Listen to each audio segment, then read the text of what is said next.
Welcome to the Consulting Leaders Podcast, where we talk about the business of consulting. Whether you're looking to grow your practice or learn from the stories of leaders in consulting, you're in the right place. I'm your host, Guillaume Jouvencel, ex-PwC and co-founder of GHA Marketing. Join me as I interview the best consultants in their niche. Let's get on with the show.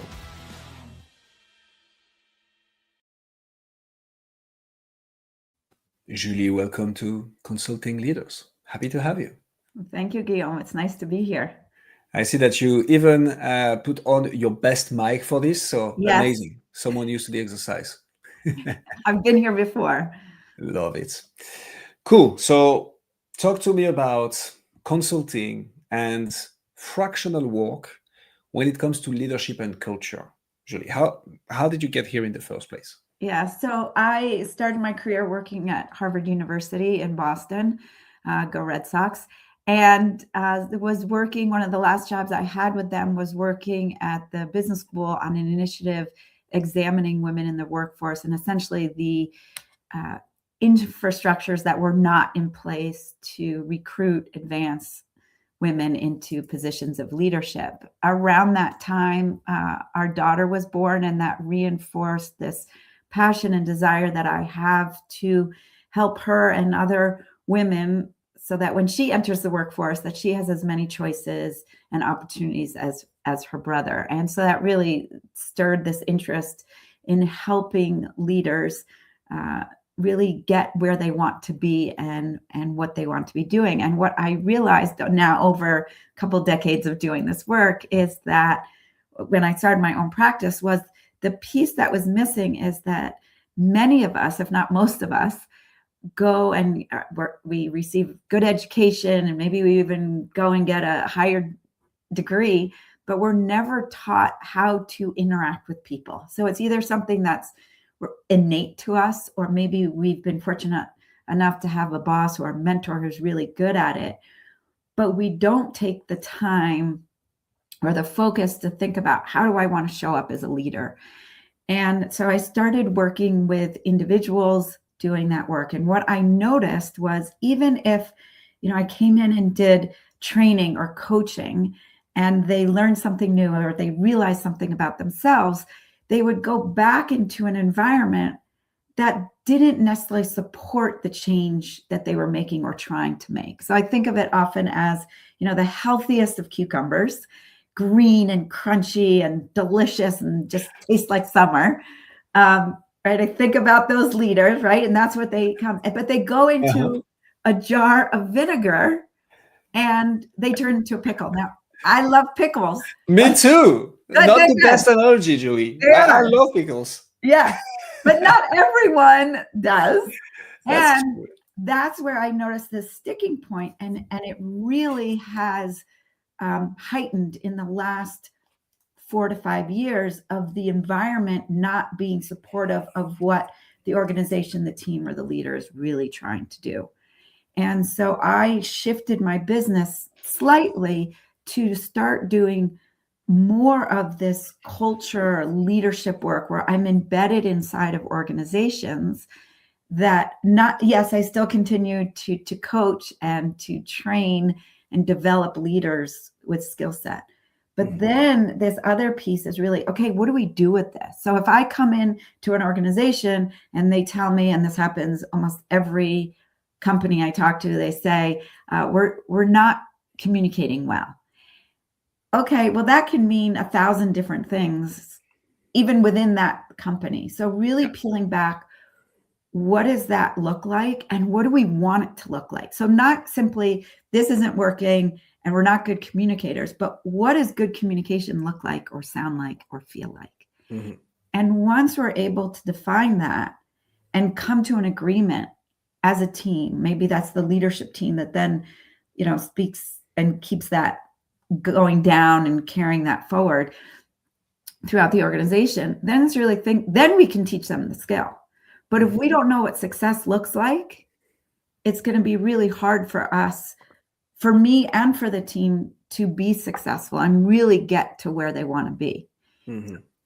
I know that I can come in and teach a great course or multiple sessions talking about feedback, let's say. But if there isn't the agreement within leadership or within a certain section or business line, then, to agree that not only now we know how to give feedback, but we're going to do it consistently. And if someone doesn't give clear feedback, here's what we're going to do about it. Mm-hmm. So that's really that difference between kind of teaching and coaching versus being embedded in this fractional model that I have changed to. Okay, there are a few things I wanted to double down on here because that was really good, Julie. So first of all, I think this is by far the most original and best analogy I've ever heard. I'm glad you like it. Let's start with that. Yeah. And second, that kind of answers a question that we usually ask much later in the format. But let's go there since this is where we are. I often ask the question around retention for consulting, right? Because retention is where the real money is. Like, it's great to acquire new customers, it's great to add new logos, but actually when you're able to retain your customers because you are providing them lots of clients, and actually what we like to call them is partners. When you retain your partners, this is how you grow fast and well. Yes. And I think you've just nailed it here. It's like, sure, there will be a coaching / consulting exercise to have had before we talk about long-term relationship. But like, this is the problem, this is how you fix it. Yep. Now let's make sure that we fix it when it happens on a day-to-day basis. Exactly. Like, we head in the right direction. Is that how you typically retain clients? Do you have other things that you... Yes, because what I started seeing is that I would come in, for instance, I had a client a couple of years ago, and they asked me to come in and talk about, we talked about feedback, we talked about conflict, and we talked about effective communications. And it was a 3-part series. We've all been there, right? Like, we'll bring in lunch, come for an hour, 15 minutes, have this great conversation. And people were really engaged, and they were participative, and they were sharing, oh, this is what I've realized, this is what I'm doing. And then, I would check in with them a month later, and so many people had reverted back to their bad habits, because we are human beings. It's naturally what happens when we're busy, when we're overwhelmed, when, things aren't going as expected. And I started realizing, like, oh, I thought that went really well. And I refused to do lunch and learns where I come in once for an hour, and because I want to have an impact. I want to see the needle shift. And so what I realized was, okay, I teach them a skill, but it wasn't enough. And it took me a little bit of time to figure out what was enough. And certainly from a business owner, it's much easier once I was able to paint this picture. And so when a client comes to me and says, hey, we want to develop this group of new leaders, how can you help us?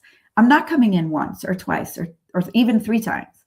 It is a much longer, maybe it's a 6-month or a 9-month program, because I know that's what's going to work. So yes, does it bring in more revenue? Sure, from my business side, but that's not why I'm doing it. And what I tell people is, yeah, I can come in and do a 3-part, once a month training on communications and feedback and conflict. But what is your urgency? What do you really want to see happen? And what does success look like a year from now, in this example of this group of new leaders? And once they start describing, this to me, I say, okay, well, that's not going to work in a 3-month program. And I'm happy to refer you to someone else who will do that. But I'm here to have an impact. And this is what I know will work. And it works both ways, because if they're not ready for that, then I'm not their girl. And I don't want to be in that situation. But for instance, right now, I have 4 organizations I'm talking to for 2027 or 26, excuse me. We don't need to skip a year. Please. Yeah, please. Time goes too fast as it is. But to really help them, because they realize we've done some work, and now they realize, oh, we really need someone who's embedded. Yeah. And it's not to take over someone else's role, but instead to be a partner and to help, whether it's the head of talent development, it may be a business line leader who really wants to change the way they collaborate or change the way they communicate, and to make their lives easier. And if they tell me, I'm burnt out. I'm working 12, 14-hour days. I work all day on the weekends. That to me is the sign of like, this isn't working. We have to change. Mm-hmm. One of the things that you said here around people go back to their old habits, Mm-hmm. I think this is a very important concept, and also to apply that back to the business of B2B coaching and consulting. Mm-hmm. I think people need to be reminded more than they need to be taught. Yes. And yes, sure, it's great to learn new things, but if you're not acting on it, Right. if you have new information and then you don't change your behavior, you haven't Mm-hmm. learned. And sometimes it takes reinforcing that behavior, Mm-hmm. actually having the people behind you to say, hey, look, the thing that we said that you weren't going to do anymore, that you did again, well, this wasn't it, so let's do it again.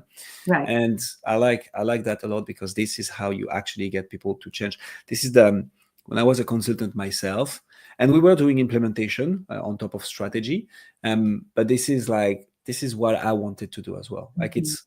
it's great to strategize and to make the great plans and to have the big savings and the big return on investment, but if the client doesn't have the team to actually implement on that strategy and act on it, while it's still time as well, because time is a huge component, Right. then what's the whole point? So Right.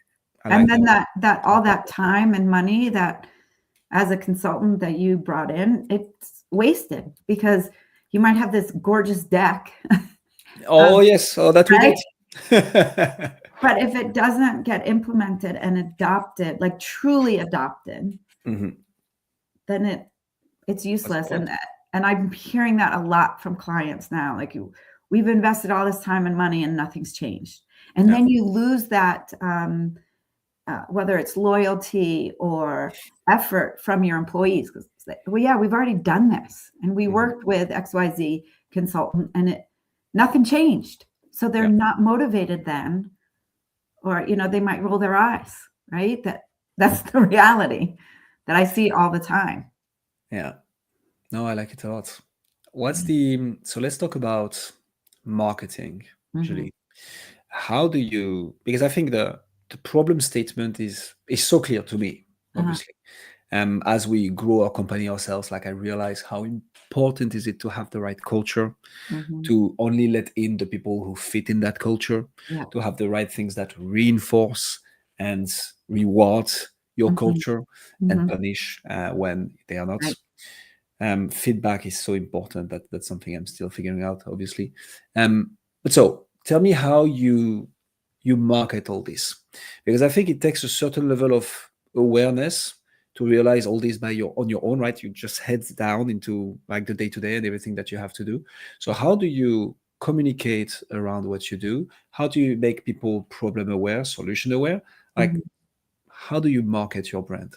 Yeah. So I have, and always have, since I started my practice, marketed through relationships. Yes, I'm on social media and I post regularly and I do the videos and all those things. And I find that that's great for awareness and top of mind. But how I truly market is developing relationships. And when I started, it was tapping into relationships that I had from my previous life, working, and maintaining those relationships. I also do a lot of speaking. So at conferences where my ideal clients are hanging out, and I maintain these relationships. So even when, a contract might end or an engagement comes to a close, I maintain the relationships and invite people. I host a quarterly dinner and discussion for business owners and leaders. And I invite former clients in because those relationships continue. And I enjoy it, certainly, that way. But I hear from my clients that they love that. And when I see people, and it's been a couple of years, they remember things that sometimes I don't remember that we talked about, but they say, this is something I think about all the time. And so marketing through relationships. So I'm not someone who loves going to networking events and handing out business cards or, now QR codes through LinkedIn. But I find that if I can go to smaller, more intimate, where we can go deep, that is more meaningful to me. I don't like sort of having these, cocktail hour meetings where it's just this superficial conversation. So I find that when I'm able to articulate, hey, this is the problems I'm hearing from my clients. This is how I'm coming in. This is the solution that I offer. And now this is where my clients are. People can relate to those and remember those stories. And so, I've read all the things about marketing and I still go back to the relationship every time.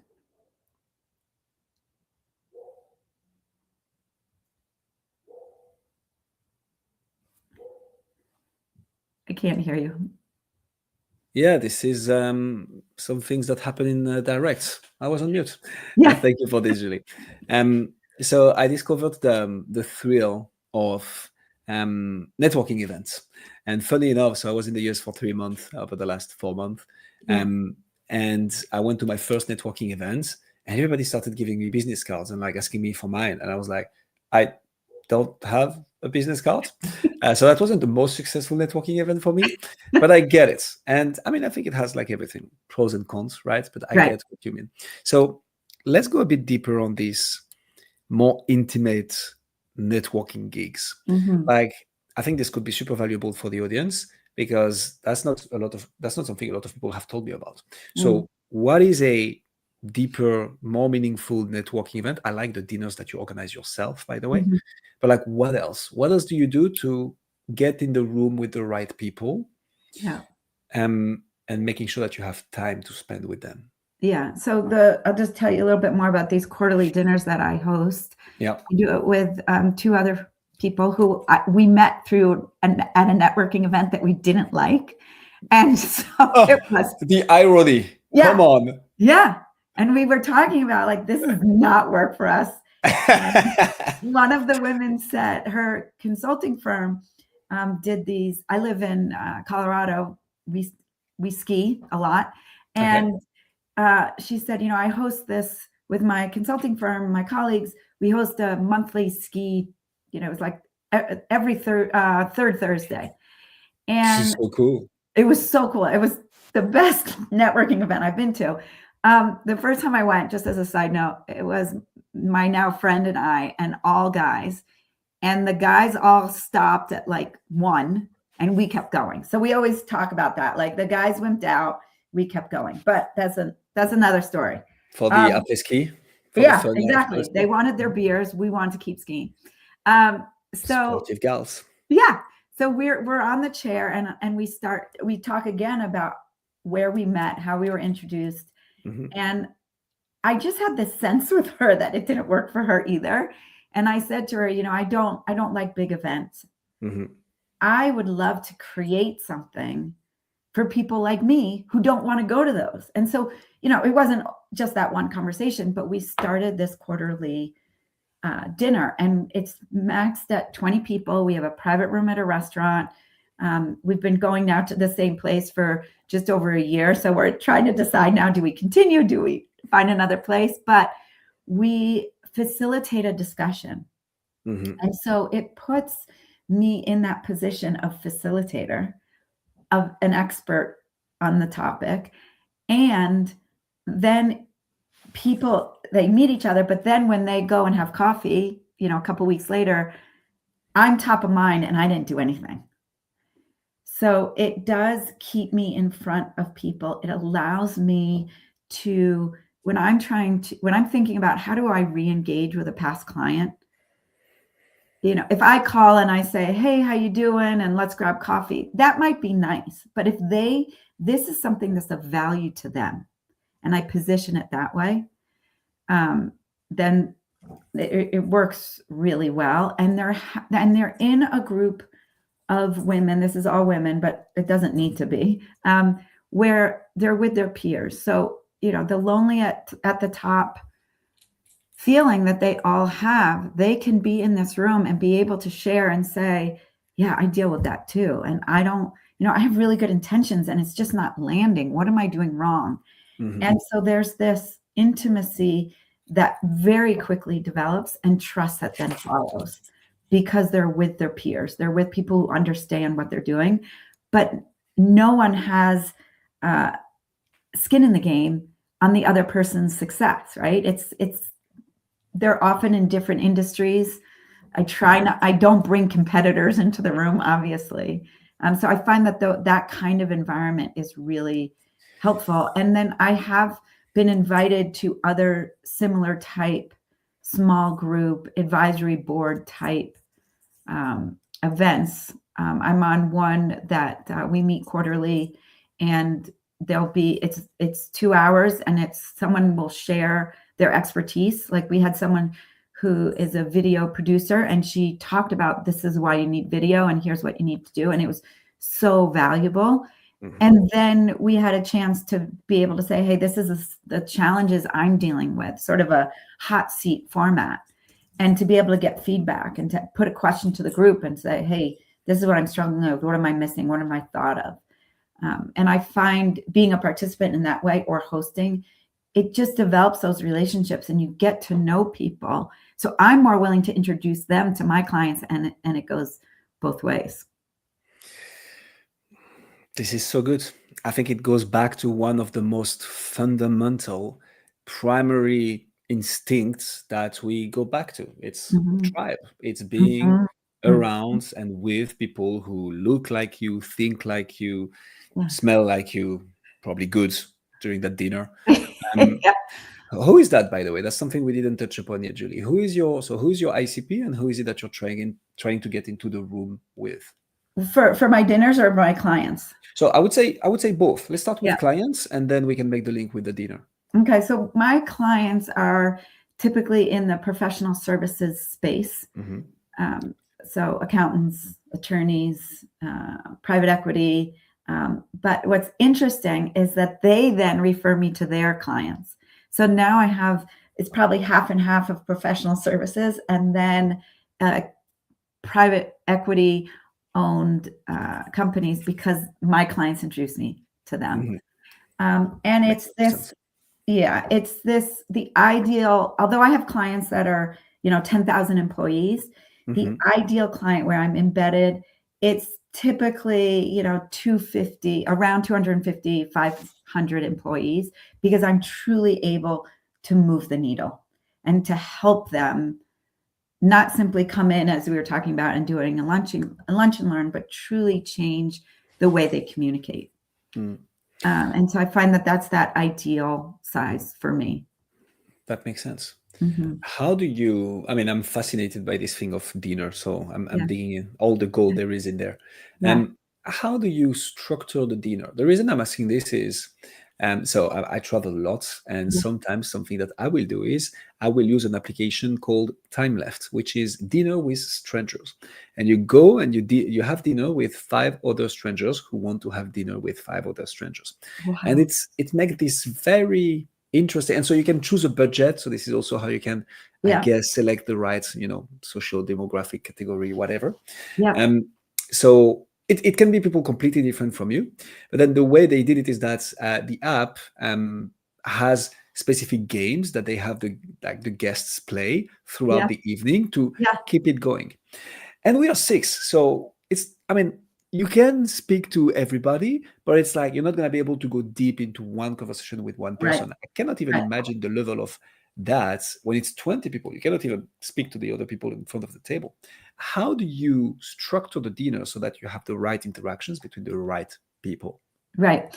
So we start off, like the first half hour is, people are standing around having a cocktail, and because there are 3 hosts, 3 of us who host, so we're often putting people together. Nice. And saying, oh, Guillaume, come meet Stacy over here. And then we have an agenda. We tell people in advance the topic for a conversation. So next month, we're actually in the planning process for our dinner in January, and we're talking about, your title versus your confidence and influence. And so they know coming in, here's what we're going to be talking about.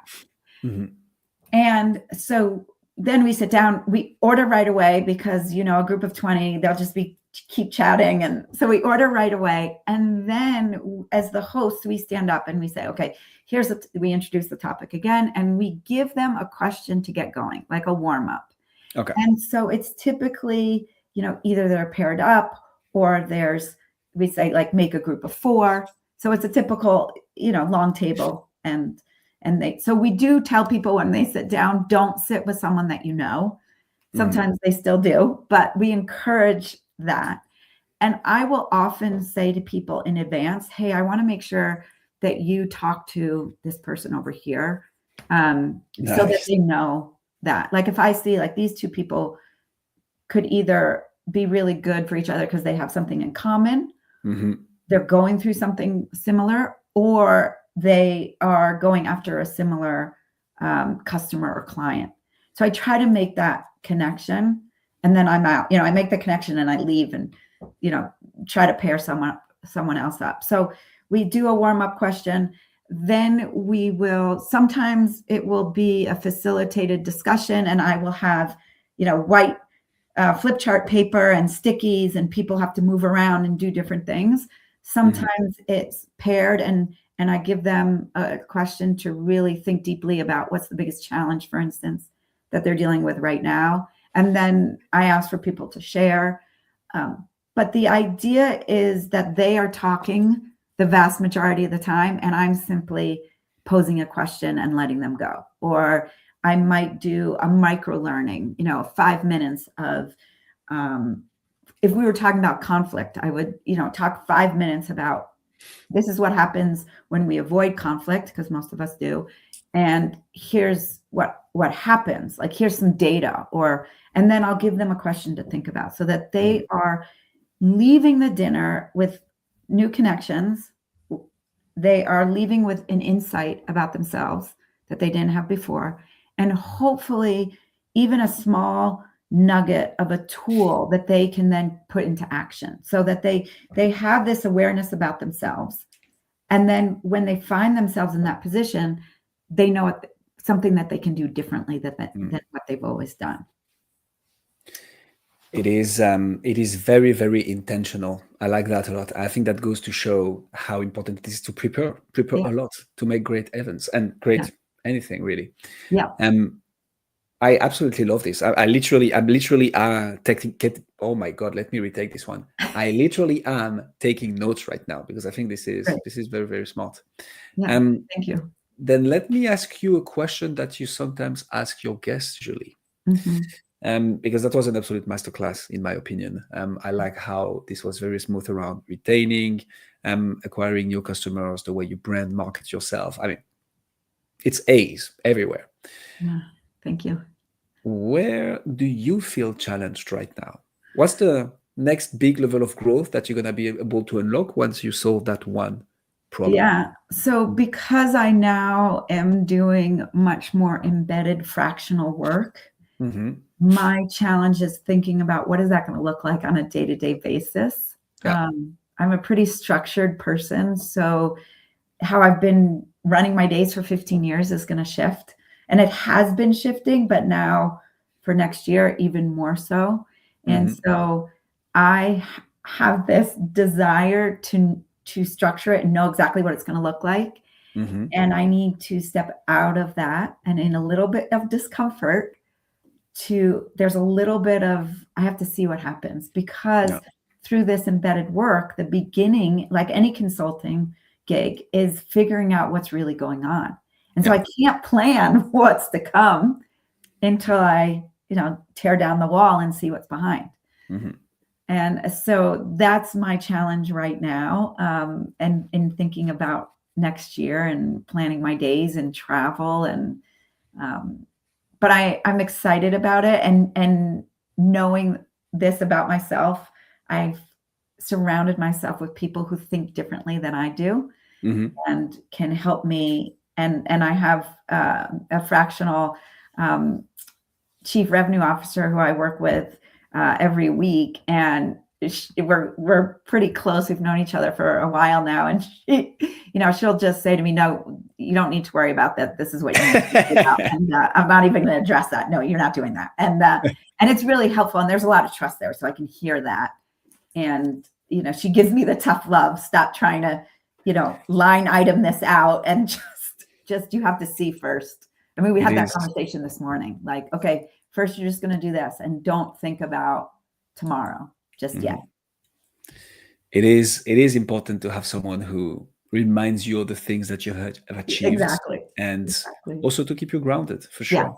Yes. I say, so first of all, thanks a lot for sharing this, Julie. And I would say probably one of the biggest challenges also is going to be deciding on that next dinner place, because you've been going to the same since the last 12 months. Yes. And there is this balance of like, I don't want to spend the time having to go find another restaurant. They have a private room and I don't want to pay an extra fee. And, so. I get you. Yeah.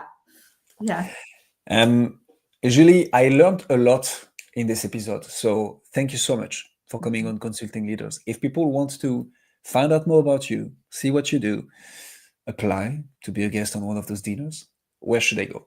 So you can visit my website, which is julieholunga.com, and also connect with me on LinkedIn. I have a monthly newsletter that's a really quick read. I know we're all inundated with so much information these days.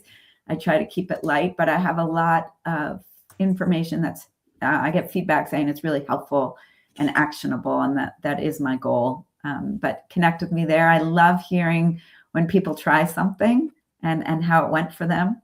So please do connect with me. We'll put all the links in the description to make sure that people do. And I can say that for sure, you've got at least one new connection on LinkedIn out of this interview. Me. Thank you. I just added you. That's Julie, great. thank you so much for coming on Consulting. Thank you, Guillaume.